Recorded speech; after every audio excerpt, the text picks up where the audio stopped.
Assalamualaikum warahmatullahi wabarakatuh.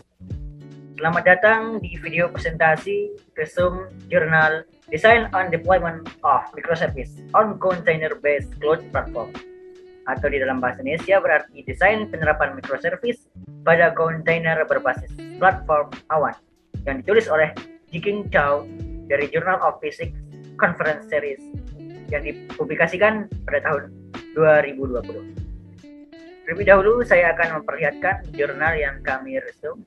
Ini dia jurnalnya, banyak lembar tentang design and deployment of microservice on container-based cloud platform. Baik, kembali ke slide. Terlebih dahulu kami akan memperkenalkan diri. Berikut anggota kelompok kami. Yang pertama atas nama M. Audi Adian dengan NIM F1D019056. Kemudian yang kedua saya Muhammad Ari Rifki dengan NIM F1D019068. Dan yang ketiga Pramudia Eko Nititaruno dengan NIM F1D019086. Selamat menyaksikan presentasi dari kelompok kami. Pertama saya akan menyampaikan bagian introduction dari jurnal yang kami resume. Yang pertama, microservice adalah arsitektur yang membagi sistem aplikasi besar yang dimulai dari skala besar hingga skala kecil.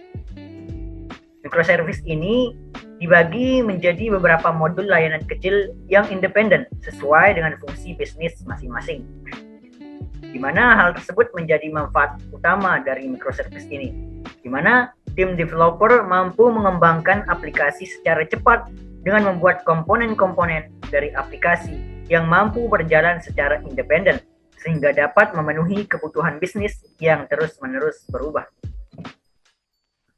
Bagian kedua, masing-masing dari komponen atau modul pada microservice memiliki sistem penyimpanan datanya sendiri, mode pengembangan atau development mode, dan mampu berjalan pada lingkungan sendiri, serta dapat berkomunikasi antar layanan melalui beberapa protokol komunikasi tentunya, seperti RESTful API atau Application Programming Interface berbasis HTTP.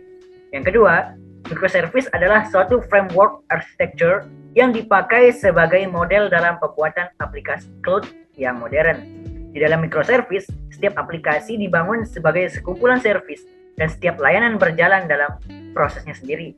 Masing-masing dari aplikasi tersebut saling berkomunikasi melalui API atau Application Programming Interface. Yang ketiga, arsitektur microservice bersifat terdistribusi, sehingga perubahan pada program yang dilakukan oleh satu tim developer itu tidak akan mengganggu keseluruhan aplikasi. Misalnya apabila terjadi perubahan pada suatu bagian tertentu di dalam aplikasi, itu tidak akan mengganggu fungsi secara keseluruhan dari suatu aplikasi yang di-develop. Introduction bagian ketiga. Microservice digunakan secara bersamaan dengan Docker Container yang merupakan mesin kontainer bersifat open source. Yang kedua, kontainer adalah perantara yang sangat tepat untuk mendeploy, untuk meluncurkan, untuk menyebarkan microservice ini. Kontainer dapat diluncurkan dalam hitungan detik, ya, sangat cepat, sehingga dapat diterapkan kembali dengan cepat setelah adanya kegagalan atau migrasi server misalnya, dan dapat ditingkatkan skalabilitasnya, ya, atau jangkauannya dengan cepat untuk memenuhi permintaan yang ada. Jadi microservice dan kontainer ini sangat baik apabila digunakan secara bersamaan.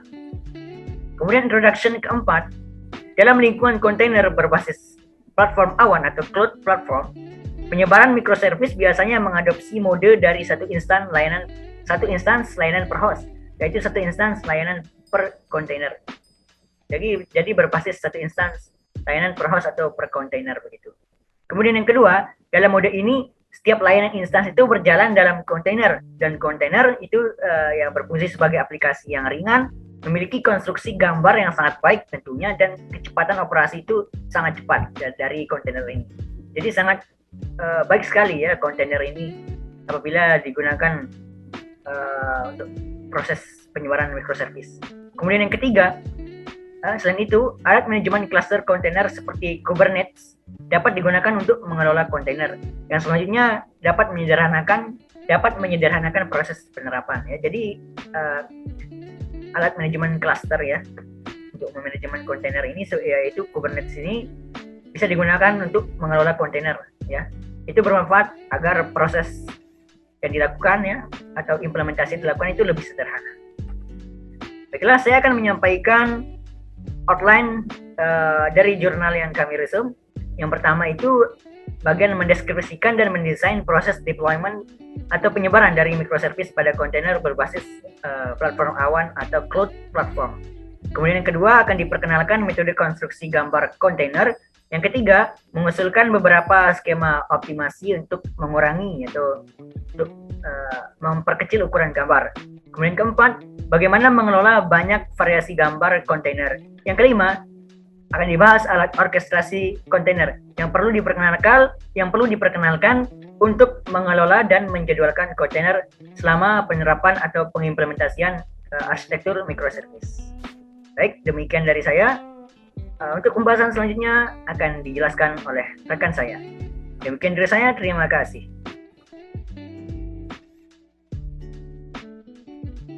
Assalamualaikum warahmatullahi wabarakatuh. Saya M. Audi Adian sini akan menjelaskan terkait deployment. Oke, yang pertama proses deployment dari microservice. Kontainer adalah teknologi virtualisasi tingkat sistem operasi yang ringan. Siklus penyebaran atau deployment microservice berbasis cloud platform dibagi menjadi 3 kegiatan. Container image building atau pembuatannya, terus manajemennya, dan koreografinya. Bisa dilihat di gambar sini. Jadi saat pengembangan aplikasi microservice sudah diselesaikan oleh pengembang dengan lingkungan framework tentunya, setiap microservice dijadikan container image. Kemudian image dimasukkan ke tempat pribadi yang dibuat untuk manajemen penyimpanan image. Untuk setiap deployment berikutnya, kita hanya perlu mengambil image yang relevan dari tempat penyimpanan. Langkah terakhir yaitu menjalankan kontainer di mesin virtual atau fisik yang berbeda cluster dengan memilih tool seperti Kubernetes untuk mengkonfigurasi kontainer dan memantau jalannya kontainer secara real time untuk memastikan operasi berjalan dengan normal. Oke, selanjutnya microservice container untuk konstruksi image. Pembuatan image yang merupakan proses untuk menghasilkan kontainer image yang ditambahkan dengan microservice. Platform Docker memiliki 2 cara untuk membuat image baru, yaitu yang pertama, mengirimkan kontainer sebagai image baru melalui command line, dan yang kedua, menulis Docker file khusus. Kita lihat metode yang pertama, mengirimkan kontainer. Jadi setiap kali kita memodifikasi image, maka akan ada kontainer lain untuk image-nya. Dan tentu saja ukurannya akan meningkat terutama ya. Untuk metode yang kedua, Docker file. Jadi Docker file ini merupakan sebuah file konfigurasi dalam format teks. Jadi konfigurasi ini memiliki 4 bagian, yaitu informasi umum tentang image-nya, terus informasi maintainernya, instruksi pengoperasian image-nya, dan instruksi eksekusi pengeksekusiannya ya. Jadi saat kontainer dijalankan, kita bisa menggunakan print Docker untuk menyelesaikan pembuatan image oleh server. Oke, selanjutnya microservice container untuk optimasi image. Jadi terkadang kan skala image dibuat terlalu besar dan tentunya memakan banyak ruang penyimpanan. Jadi dibutuhkan lebih banyak waktu untuk menyebarkan dan mengambil image setiap kali dibutuhkan. Di sini terdapat 2 skema untuk optimasi itu mengurangi ukuran image. Yang pertama bisa menggunakan image tools dan bisa juga mengoptimasi Docker file yang sudah diintegrasi. Oke, mungkin itu saja yang dapat saya sampaikan. Selanjutnya akan dilanjutkan oleh Saudara Uni.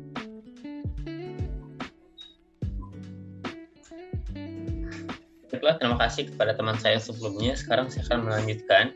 Kita masih pada materi deployment. Sekarang saya akan menjelaskan mengenai 2.4, yaitu manajemen image container.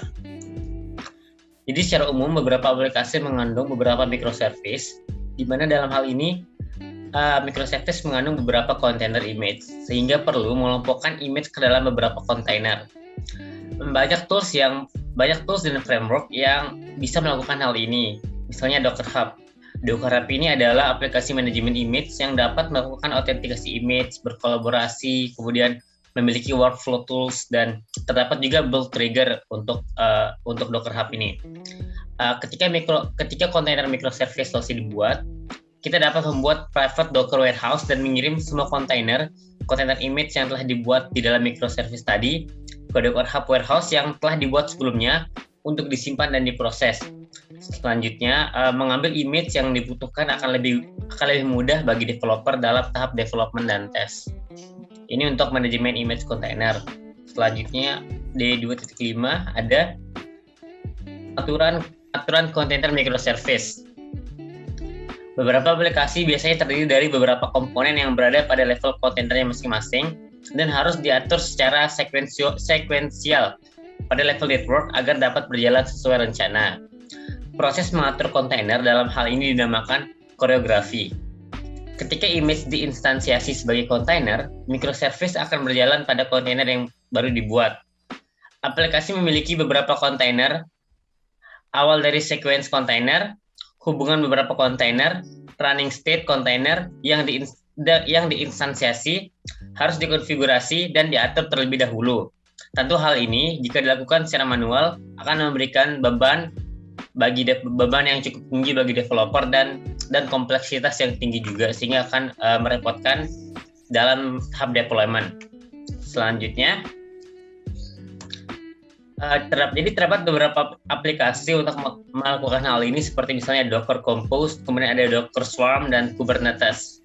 Nah, tapi juga kita nggak bisa asal pilih gitu. Tapi soalnya kita harus memilih tools yang tepat berdasarkan situasi dan sistem aplikasi supaya microservice instance dapat berjalan dengan baik pada kontainernya masing-masing, sehingga sistem aplikasi berjalan dengan normal pada kontainer berbasis cloud. Dan yang terakhir, kesimpulan, kontainer berbasis cloud adalah metode deployment microservice yang ideal. Dengan menggunakan beberapa kontainer akan lebih mudah menjalankan aplikasi dengan beberapa microservice. Untuk skala yang lebih besar, cukup dengan satu klik, kita dapat menjalankan aplikasi apabila memilih tools pengaturan kontainer microservice yang tepat. Yang tools-toolsnya itu yang ini, yang ada beberapa, ada 3 ini contohnya. Nah, kontainer deployment microservice memberikan dampak yang besar dalam pengembangan di enterprise dan peluncuran dan maintenance aplikasi. Sekian dari saya dan kelompok kami. Terima kasih.